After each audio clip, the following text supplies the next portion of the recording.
Hello, good evening. Thanks for being with us tonight. I'm Blake Berman. This is a special edition of The Hill on NewsNation. We expected this to be one of the defining images, right? At least at this point in time. President Trump, Vladimir Putin, face to face. That's coming mere moments into this historic summit that is now like 2.5 hours or so ongoing. But we didn't anticipate this. The Russian leader invited into the Beast, the presidential limo, and taking a one-on-one ride with the commander-in-chief. Putin smiling. And half a world away, that man right there, Vladimir Zelensky, waiting. His country's future at stake after 3 years of fending off Russian attacks, forces, and drones. We'll tell you what he is saying this evening. And leading into the summit, we heard from President Trump touting the American economy, saying Putin wants a piece of it, but warning serious consequences if he senses the ex-KGB agent dragging him along. It will be very severe. I'm not doing this for my health, okay? I don't need it. I'd like to focus on our country, but I'm doing this to save a lot of lives. Once again, thanks for being with us tonight. Our coverage continues here on NewsNation as it is 6 o'clock here in Washington, 2 o'clock out west in Anchorage, Alaska tonight. And I want to show you some of what has already unfolding if you're just trying to catch up at this hour. The Russian leader touching down on U.S. soil. Trump, Putin shaking hands, and then, as you can see here, walking down literally a red carpet. Not just any, though, as it was lined on the sides. You'll see this once these two come into frame here. Lined by military jets, fighter jets. And as that happened, a B-2 bomber with its own escort, this right here, flying right over Putin's head as he walked down that red carpet with Trump. How about that for some symbolism? The two then stepping onto a small stage, posing for the cameras. Questions lobbed by reporters, but no answers. And then the two entered into what's known simply as the Beast, the presidential limo as we know it. Trump has only extended that to two other leaders, both times in his first term. Putin, as he walked in here, the president on one side, the Russian leader goes around on the other. Putin then seen smiling, perhaps knowing the symbolism that this image right here conveys across the globe. Now, one of the first men to meet the president on the ground, the governor of Alaska, home site of this historic summit. With me in a moment, Robert Sherman, live in Ukraine this evening, on whether or not we could see Vladimir Zelensky soon heading east.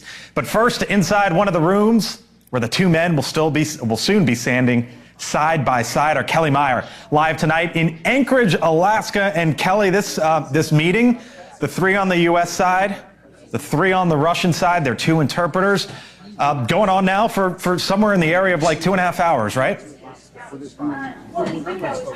Yeah, and still going, Blake. And we don't know exactly when or if this joint press conference that you see set up behind me will happen. You know, we didn't know if it would be within the first few minutes. As President Trump said, he would know within the first 2 to 5 minutes whether or not it was going to be a good meeting. He said he could even walk out, and that would be that. But now it's been going on for, as you said, about 2.5 hours and still ongoing. What's interesting is they had that switch last minute, going from a one-on-one with interpreters to the three-on-three. So that one-on-one moment that you pointed out in the Beast was really the only time those two had just themselves in the Beast on the way to the location. Now they are inside that three-on-three meeting, and followed by that, they are going to then have the 5-on-5. You see there, this is the team of three on each side.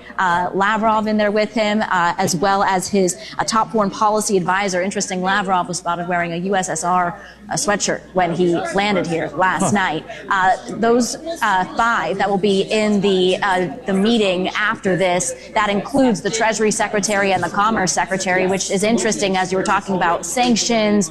We're talking about maybe the potential of Alaska access to the rare earth and minerals they were talking about. So that will be interesting too. So it could be a while, Blake. We're here waiting to see what happens. I wanted to play a bit of what he had to say on the plane, though, about the negotiations as well as what this means for Ukraine. Take a listen to this. There's nothing set in stone. I want certain things. I want to see a ceasefire. This is not to do with Europe. Europe's not telling me what to do. But they're going to be involved in the process, obviously, as will Zelensky. But I want to see a ceasefire rapidly. I don't know if it's going to be today, but I'm not going to be happy if it's not today. temper expectation that this was a listening session. And though Ukraine and its leader are not here for this meeting today, the president has floated the potential for a second meeting here in Alaska, but we do see protests happening outside of this base now, and there was even Ukrainian flags flying in the city of Anchorage today. Blake. Kelly Meyer, live tonight on site in Anchorage in the middle of it all. Kelly, thank you. The Ukrainian leader, as she mentioned, they're not present, but supporters for the country showing up, pro-Ukrainian protesters. Kelly just mentioning this. Here's some of the images in Anchorage today. And inside Ukraine, shots fired from both Russian and Ukraine ahead of this meeting. The Ukrainian drone strikes and a Russian offensive in the critical Donbass region. Air sirens also over the skies of Ukraine throughout the day, which is once again where we find our Robert Sherman live this evening. Robert? Yeah, Blake, all throughout the day here, as there's all these conversations taking place in Alaska about peace, about ceasefires, about moving towards diplomacy. Well, here on the ground today, there's still heavy fighting that's ongoing in the Donbass region. We've heard air raid sirens here in Kyiv multiple times throughout the day. And even after the doors were shut and that 3-on-3 summit started to get underway, there were alerts going off here in Ukraine for both missile and drone incursions across the country here. That's why Ukrainian President Volodymyr Zelensky is saying tonight in his evening address, he doesn't buy that Russia is even serious about peace. Take a listen to the Ukrainian president. The war continues. It continues precisely because there is no order, nor any indication that Moscow is preparing to end this war. On the day of negotiations, they also kill people, and that says a lot. And when we met with Ukrainian President Volodymyr Zelensky earlier this week, one of the things he said to be on the lookout for was a photo with Russian President Vladimir Putin and President Trump. He believed it'd be the most significant thing that comes out of this summit. That photo has already been snapped, and according to the Ukrainian president, it marks the end of Russian isolation, which began in 2022 when this invasion first took place. Bottom line, Blake, Ukrainians feel left out of the loop here. Low optimism anything will come out of this, but are hoping maybe a trilateral summit is in the future. Blake? Maybe, as they say, we'll see what happens. Robert Sherman live tonight in Ukraine for us. Robert, thank you. When President Trump first arrived in Alaska a few hours ago for this historic summit, before he met President Putin, he was greeted by our next guest. Mike Dunleavy is the governor there in the great state of Alaska. Busy day for you, sir. I know it is, and I greatly appreciate you joining us live tonight here on the Hill. Thanks for being with us, Governor. You met with the president. Happened when he landed on the tarmac there. What'd you tell him? Well, we were able to go into Air Force One, go into the Oval Office. We met with several of the secretaries, Chief of Staff, Susie Weil was there as well. And then the president came in, and the delegation from Alaska had a brief discussion with them about some of the rumors we were hearing in the press that the Russians were going to be invited to partake in our rare earths, or that the Russians were going to be transporting our gas by Russian LNG tankers. And those rumors were dispelled by the folks in Air Force One.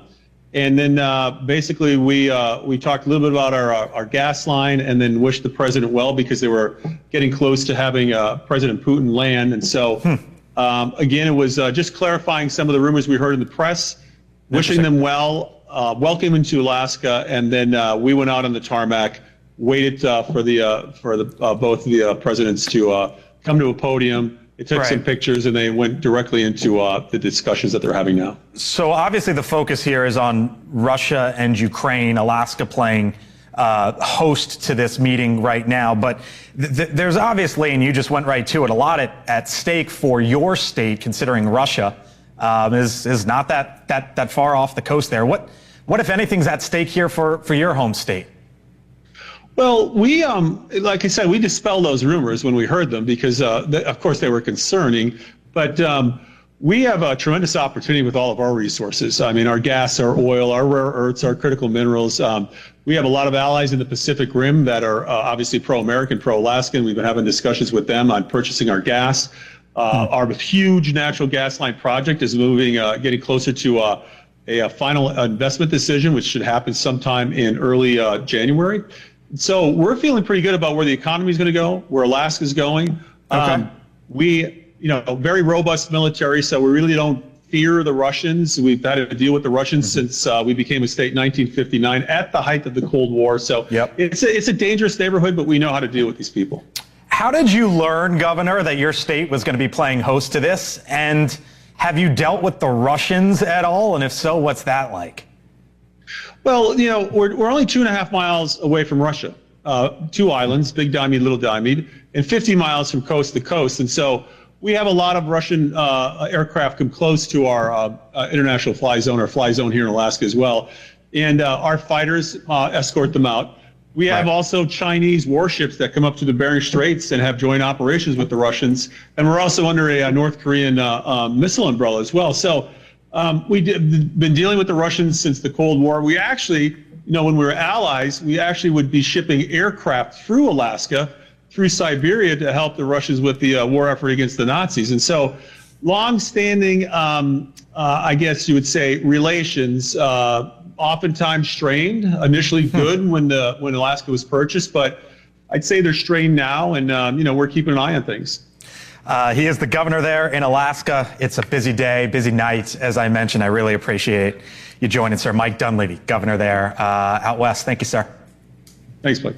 Of course. Joining me now, host of the Hill Sunday, senior fellow at the American Enterprise Institute, Chris Steyerwalt. Hello, brother. How are you? Doing well. Happy Summit Friday. Yes, sir. So much symbolism. Yeah. I mean, just if you take the first 5 minutes of this, we have no idea what's being said behind closed doors. Maybe we never will. Maybe we will. Who knows? I don't know. But you saw Trump and Putin shake hands. Right. Walk down a red carpet with fighter jets escorting them. Right. As that happens, a B-2 bomber buzzes over Putin's head. Trump then stands on a stage with him and brings him into the beast. Right. And I'm going, what's going on here with all this messaging? Well, it looked like Trump was treating him, and he's small in stature compared to Trump, which Trump always enjoys whenever he can lord himself over another mammal. But Trump was sort of displaying him like he was a fish, a halibut that he had pulled out of Prince William Sound, that he was saying I've got him and he's here. Now, I'm sure that for the Ukrainians, this is a sickening sight. Yeah. This butcher, this war criminal, the worst actor on the world stage of our generation, getting the smoochy hello buddy handshake and all of this stuff. But we should also remember, symbolism's important. But what could come out of this is potentially crippling sanctions for Russia, a punishment for Russia. That was kind of that doesn't matter. That was kind of like the message from Trump on Air Force One touting the U.S. economy, and we hear him do that every day. That's not new, but basically saying if Russia wants a piece of this, you better deal. And I guess the other side of that is if you don't come to the table, then we rain all those sanctions on top of you. Let me ask you though, the team Rubio and Witkoff, the first summit in Helsinki, they were one-on-one. Yeah. There were a lot of questions, both sides of the aisle, about that being the decision. This time around, it's different. Well, Trump is different too. He was at a low point in his first term when he went, and he was under the cloud of the allegations, some real, some fake, about what Russia had done to interfere in the 2016 election. And that was the dominant motif of his first term. And I don't know how much a part that was of the bad performance he turned in there and how poorly that summit went for the United States. Democrats are shattered. Donald Trump is ascendant. He's rolling troops through the District of Columbia. He's having his way with everything. Trump is sort of on a high. I think that's probably as significant as anything in this, is that a greater degree of confidence and surety for Trump potentially produces a different result. The other potentially different result is, I don't know about Witkoff. Right. Nobody knows about Witkoff and how pliant he is. Rubio does have a reputation as a hawk that he would probably want to defend. All right, interesting. Catch you later in the show. We're going to be rocking and rolling all night. I feel it. Yep. Here it comes. Chris Steyerwalt, thank you, sir. Still to come. Our special coverage of the Trump-Putin summit continues. Live look there, Anchorage, Alaska. Live on the other side of the break, the ranking member of the House Armed Services Committee. What happens next after this meeting? And as the president tries to play deal-maker in chief, there's a host of other issues facing the country. Chris, just acknowledging this right here, redistricting in California. What is going on coast to coast from Alaska to D.C. and beyond? I'm Blake Berman. Busy day, busy night, back and forth.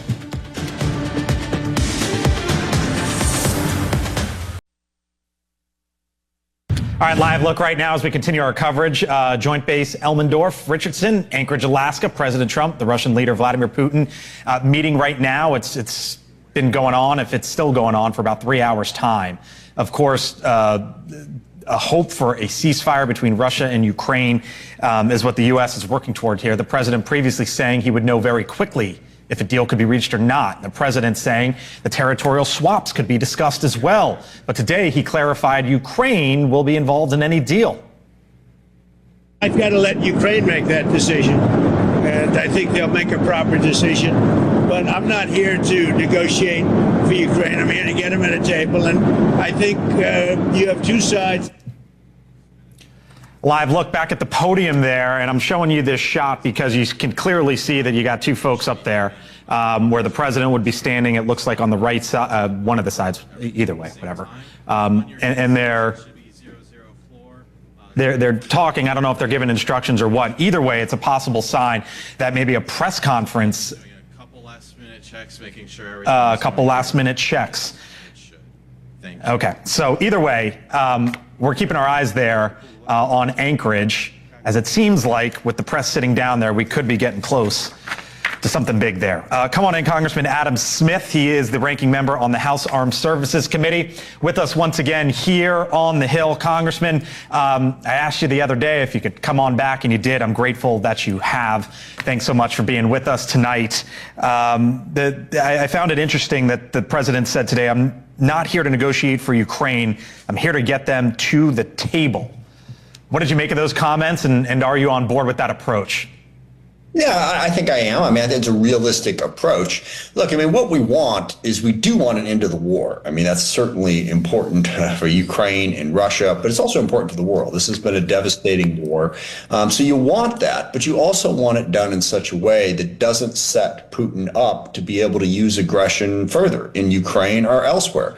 And that's why it's so important that we have a sovereign, democratic Ukraine that's capable of defending itself when that war comes to an end. So those are the two goals. And I think that is an appropriate role that President Trump can play, is to help push forward that conversation. I just hope he also understands the role that the U.S. can play in making sure that the coalition supporting Ukraine remains strong, and that the U.S. uses its power to show Putin that he can't take Ukraine. He has to get to a negotiated settlement. This is the part we've talked about before that I think President Trump has undermined that unity in the past. He's changing his tone a little bit. But if he does that, then I think that moves us forward towards a more positive trajectory. I spoke to, you and I talked earlier in the week, and I spoke yesterday to someone who you certainly know of if you haven't spoken with in the past, former Ambassador Bill Taylor, who was the ambassador there in Ukraine. And he said this, it stood out to me, and I want to get your reaction on the other side. Sure. That President Trump has a real advantage going into these conversations. He's got cards, as he says. He has the ability to put pressure on President Putin to come to the table for a ceasefire. It kind of struck me in my interview yesterday with him, Congressman, how bullish he was on the prospects of something good coming out of this. What about that concept of the president holding the cards here? Well, he does, but you can have the cards, but you also have to play them correctly. And yes, we are in position to put pressure on Russia in a variety of different ways. Sanctions is certainly an option the president has talked about, but again, strong support for Ukraine is another way to do that. The president thus far has not played those cards well. If he does play them, if he applies that pressure that Ambassador Taylor alluded to, that's the crucial step that needs to happen here. And, you know, they've been talking, I guess, for the last 2-3 hours now. We will learn slowly what came out of that conversation. But I agree with Ambassador Taylor of how President Trump should have approached this conversation, put pressure on Putin. Our Kelly Meyer, who's in the room, texting me a minute ago, we're in our seats. So it appears as if we could be potentially getting close. Obviously, we live look there in Anchorage. Congressman, real quick, let me leave you with this. When you do hear from Trump and Putin side by side, you want to hear what? Well, first of all, I'm worried about the side by side because is this simply empowering Putin, putting him on an equal stage? What I want to hear is from President Trump what we are going to do to play those cards, put pressure on Putin to force him to end the war. Look, Ukraine would happily stop the war tomorrow. They were the ones that attacked and invaded. Putin is the one who can stop the war. And I want to hear from President Trump. That's his focus. Adam Smith is the ranking member on the House Armed Services Committee with us once again here on the Hill. Congressman, thanks for the time. Appreciate it. Thank you. Of course. So live look there in Anchorage, Alaska tonight. As Kelly just texted me, as I just shared with you, the media there in their seats. Does that mean we are close to a press conference? I've covered Donald Trump long enough to report to you tonight. We'll see what happens. We're going to take a quick break here. We are back on the other side of the break. Stay with us.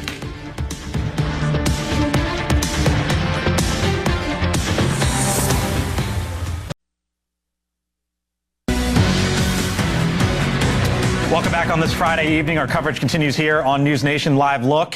Anchorage, Alaska. It is 6:30 here in Washington, D.C., and it is 2:30 in the afternoon there in Anchorage, and it appears as if, with the media seated, the podiums ready, the lights on, and the cameras pointed, that we could be getting close here to a possible press conference between the President of the United States and the leader of Russia.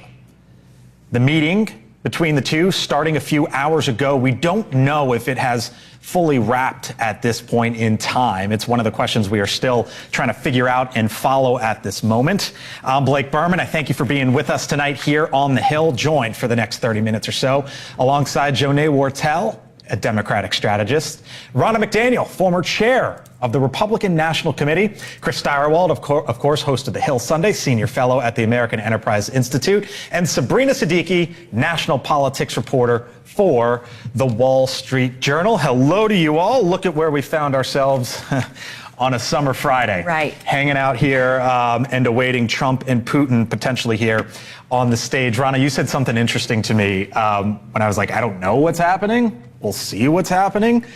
You know Trump very well, obviously, and you said you wouldn't be surprised if he wants to go 6:30 on the dot or close to it. I wouldn't be surprised. He's very aware of when news is airing here in the United States. You see this step and repeat that says pursuing peace. Mm-hmm. He wants to set the narrative as to what's going to happen today, and he's setting it with being in Alaska. He has control of it, and I think he would want to be in that nightly news coverage. There are so many messages, Janae, as Ronna hit on. One of them behind there is pursuing peace. It's almost a statement there, but I guess maybe there should be a question mark added to it as well. A question mark indeed. I think what's important here is to see that Donald Trump is really creating this narrative that, I'm advancing the conversation to get to the ceasefire. Now, whether that materializes or whether we actually see great strides toward that, I think remains to be seen. But he wants to show that he has these diplomacy skills, that he can be a commander in chief, that he can have these tough conversations with dictators like Putin, and it makes him look strong. And I think it makes his base, at least for that moment, say, look at our commander in chief. He's looking strong on the world stage. You've covered this president a long time, just like I have. What stands out to you tonight? Well, what stands out is also who is not present for this meeting, and that is Ukrainian President Volodymyr Zelensky. I know that when I've talked to people who are in tune with what the Ukrainians are thinking and what Europe, allies in Europe are thinking, there's a lot of concern over the fact that this conversation may include talks around Ukraine's future without Ukraine actually present at the table. Now, I think, what you heard from President Trump and his advisors going into the meeting, though, was tempering expectations a little bit, seeing this as one step toward possibly a trilateral meeting that would also include President Zelensky. But, the key is, can they get President Putin to agree to a ceasefire, which is Ukraine's, non-starting position in order to come to the table and sit down with Putin in the first place? The Putin, when he comes out, has his own domestic political needs that he will have to meet. Yeah. I likened him earlier to, I believe, a halibut that Trump had fished out of Prince William Sound. Yeah. And he can't be a trophy for his domestic political consumption. So when he comes out, he's going to have to be tough, and he can't come out and give Trump what Trump wants, which is to say, we're in love again. It's great, reunited, and it feels so good. Here we are. He's going to have to look and sound tough. One other thing that changes, we talked previously about how it's a different Trump at a different time than it was when he had that misstep in Helsinki, is the Republican Party has grown increasingly supportive of Ukraine in the past 6 months. So when Donald Trump took office, numbers for Ukraine among Russians, the pits, Ukraine, no, Russia maybe is cool, we don't know. But it was polarized and politicized. In the past 6 months, GOP support for Ukraine has gone up 15 points. Their opposition to Putin. Vladimir Putin is back where he belongs with both parties, which is in the toilet with Republicans.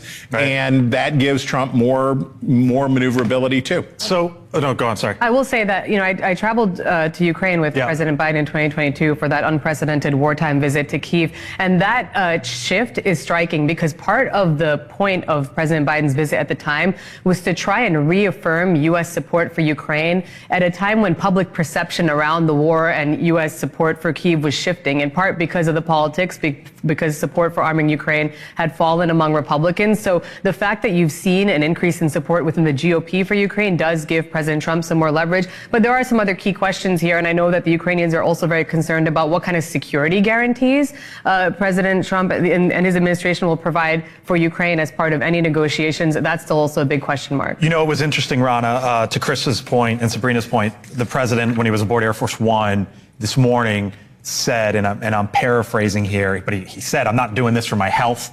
I'm doing this to try to save lives, and instead it could be focusing on my country, but I'm doing this to try to save lives. To their point, when the president comes out at some point in time here, and maybe we get some sort of a debrief, a download, questions and answers, what do you expect the messaging from him to be after this? Well, I think he started it on Air Force One today also when he said, we can't do anything without Ukraine and the European Union being at the table, which I think he needed to say before this meeting, so there's not this expectation that he's brokering a deal without them at the table. But I do think he's going to come out and be tough. He's been much tougher on Putin than anybody expected. Define tough. I think he's going to say, we want a ceasefire. We want Russia to act, and we're going to hold you accountable, and there could be consequences. And he said that on the plane today. He's been saying that his rhetoric has been much tougher than people expected as he's come into this presidency. And he's tired. He doesn't want to be played by Putin. He doesn't want that. How much of it do you think also gets to, he said he would solve this on day one. He obviously didn't. He said that was in jest, but here we are in month 7 or 8, whatever it is, and this is the scene. Yeah, I think he wants them to get it done. This is part of his promises. He's getting impatient. But he also is saying, I don't know if this guy's, just dragging it along. Is he saying things to keep us strung along? Is he actually trying for peace? And I think you're going to see that come out tonight. He's going to be tough. I don't think Vladimir Putin is really serious about peace. And I think that to the degree he's willing to come to these conversations, I think he wants to look like someone on the world stage who's willing to negotiate and have a discussion. But I don't think he's really serious about advancing, getting to this ceasefire. And I think that President Trump, as a leader of the free world, has to be the one to say, I can stand up to Vladimir Putin, right? They've had a long and storied history in which he's cozied up to him, he's had affection toward him, and now he needs to show I can be tough toward him when the time comes. Want to bring in Congressman Kevin Kiley. He is a Republican from the state of California, joining us live here on the Hill tonight. Congressman, thanks for being with us. I know we wanted to get into a big issue in your state, which was redistricting, but we obviously see the stage that is set right now. And so let's start there. I wonder from your perch tonight, as it appears that we're potentially around the corner here to the president and Vladimir Putin, what you're looking for, what you're watching.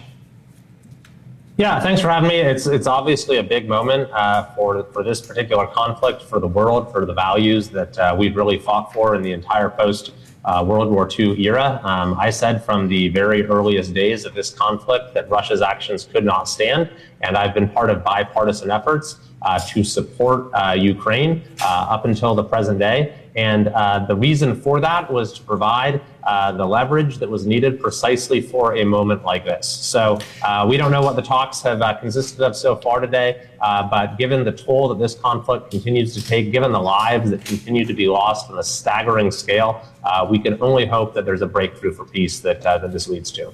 Where is your party right now? I'm sure you heard what Chris laid out in some of the conversation. We obviously saw the Oval Office with Vladimir Zelensky earlier this year, a much different scene than the red carpet today in Alaska. Where is your party right now? Well, believe it or not, our party's not a monolith. People have very different opinions on these and other matters, and people have felt very differently about this conflict and what role the United States ought to play. I think that by and large, if there's one unifying thread that I think is a unifying thread across parties, is that we want to see peace here. We want to see this conflict brought to an end. And I would add the important view of my own that I know is shared by many, that we need to make sure that it is done in a way that defends the values that have undergirded the international order since World War II, that we just can't go around invading countries. And so hopefully this conflict will soon be brought to an end, and that principle will be vindicated. Do you take any issue with the president inviting in to the presidential limo the beast, Vladimir Putin? That's only happened. The president only did it twice, as we know of it, in his first term with Emmanuel Macron and Shinzo Abe. And you have that image today of Vladimir Putin in the beast. Does that rub you in the wrong way at all? I didn't see that. I mean, the president has his own methods when it comes to conducting diplomacy, and I think that he's proven very successful in a number of ways in terms of ending conflicts and bringing peace. So not sure I'm going to second guess particular tactical decisions about who's in what vehicle, but hopefully the ultimate outcome here will be a good thing for the world and certainly for the folks who continue to put their lives at risk in this conflict. One of the things that overhangs this, and it would potentially start in the United States Senate, are sanctions. That if if members of Congress feel that Vladimir Putin is not acting in a manner or progressing in a manner that he should, that a massive sanctions package could be headed Russia's way. If it's an if, but if we get to that point, where do you think that would land, or how would that be received in the House? Well, I don't know that we need to engage in hypotheticals at the very moment in which, there may be a very drastic change of course, or at least an opportunity for that. But I think that, certainly you can't take options off the table. And I think there's, going to be strong support if we don't see the sort of breakthrough we're looking for here for any measures that would, help to facilitate a positive outcome. Kevin Kiley is a Republican from California. Congressman, I appreciate you joining us tonight here on the Hill, hanging with us for this breaking news. Thank you, sir. You bet. All right. Back with me now. Full panel, as it is 6:42 here on the East Coast. And as we await whatever might come next out there in Anchorage, Alaska. Chris, you and I talked about this, and I actually think that's a striking image there on the bottom of the screen. We talked for a moment here about sort of what to expect and some shifts within the Republican Party. But what about the way that this was all set up today? You had, if you're just joining us here, it was striking. It was fascinating on so many levels because you had Trump and Putin arriving at the same time, walking down a red carpet. Vladimir Putin sort of walked through United States military fighter jets. A B-2 bomber then flying over his head. Trump loves a flyover. He loves a flyover. And then it's like an NFL walked game. onto the stage and then into the beast. Yeah, as you watch that happen, you could think about how much different the world looked 5 months ago, 6 months ago. Trump was going to end the Ukraine war in 24 hours and and I don't know how long ago that meeting in the Oval Office was with Zelensky, but what a catastrophe, right? And it's everything is spiraling out of control, and he's going to feed Ukraine to the wolves. This is contemporaneous to something going on in the Republican Party that was super crazy. Remember, we have Russian grocery stores are amazing, and maybe Vladimir Putin is our friend, and maybe this is all awesome. So there was a moment in the spring where if you're Putin, you're like, I got it. I broke America, right? America's broken. The Republican Party cannot confront me because for the very reason that anything that Joe Biden wanted, as Sabrina pointed out, Joe Biden goes to Ukraine to sell the Ukraine war and, of course, convinced every Republican. And Joe Biden could have gone and said, I've discovered unicorns that will solve all of our problems for all time. And Republicans would be like, that guy and his dumb unicorns. I hate that guy. It's the worst. So it had the reverse effect. So there was a moment this spring where if you're Vladimir Putin, you say, I got him. We did it. And now here you are again, you're being held up like a prized fish and they've got bombers flying over your head. And Trump says he's going to end your economy if you don't stop attacking Ukraine.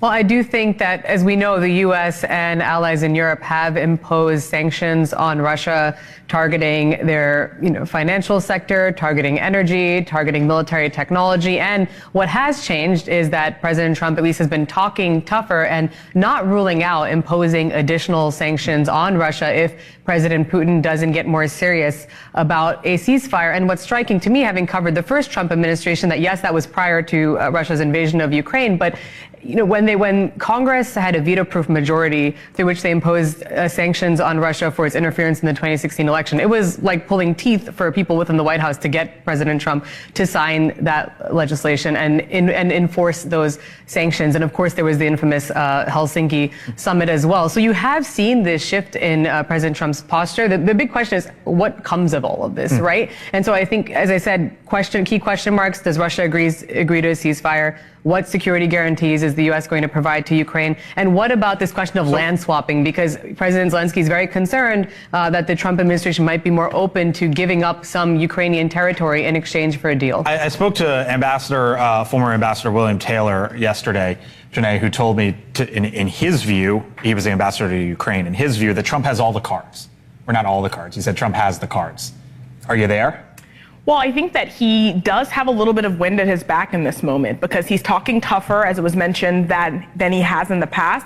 And so he's really looking like, I'm going to flex my diplomatic muscle here and talk a little tougher. These sanctions feel perhaps a bit more real given the context that we're in. So I do think that while he may not have all of the cards in his hand, he may have a few more than he's had in the past, right? And so I think it remains to be seen how he plays them. It remains to be seen how much this really does affect Vladimir Putin's disposition here, because I don't think that Vladimir Putin is really truly serious about peace. I don't think he's serious about reaching the ceasefire. So the degree to which these sanctions might move him even a smidge will be interesting to see.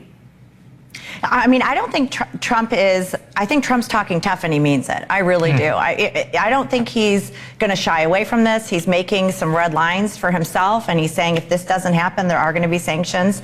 And I think he expects Putin to come his way. I really do. To that point, I saw the B-2 bomber fly over. Yeah. Like, that is significant because that was the thing that went into Iran.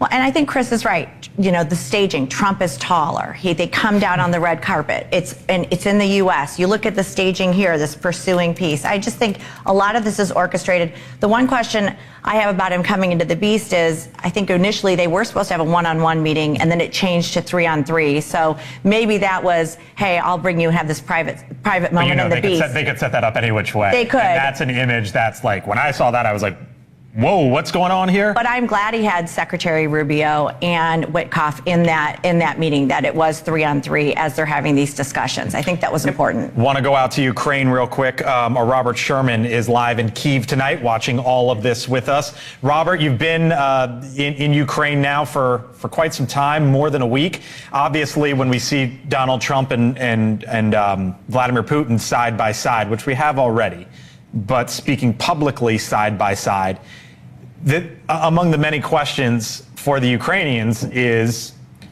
when might Vladimir Zelensky get his turn? And could it be all three of them? I know you spoke with Zelensky earlier this week, and I wonder what indications you might have of that potentially happening? Yeah, I mean, I would say, Blake, that's the victory that Ukrainians are looking for in all these talks. They don't really like the way that any of this is going down here tonight. They don't like the fact that they don't have a seat at the table. They don't like the fact that Russia's term in isolation is coming to an end. The one positive takeaway would be an invitation for Ukrainian President Volodymyr Zelensky to a trilateral format, because the Ukrainians have wanted this for some time. And even as of just a few days ago, Russian President Vladimir Putin said he wasn't ready to meet with the Ukrainians yet. I would say is that there is a lot of low optimism here in Ukraine with all of these conversations taking place because the Ukrainians are not present here. And the Ukrainians are not very confident that Russia even wants peace. I mean, even after the doors were shut and that 3-on-3 meeting began, there were alerts going off here in Ukraine for drone attacks, for missile attacks. So Russia very much so keeping the pressure on the Ukrainians up until the moment that those doors were shut and President Putin and President Trump were having that diplomacy behind closed doors. That's why people here don't think Russia is serious, but they're waiting to be surprised if maybe there's a change on the horizon.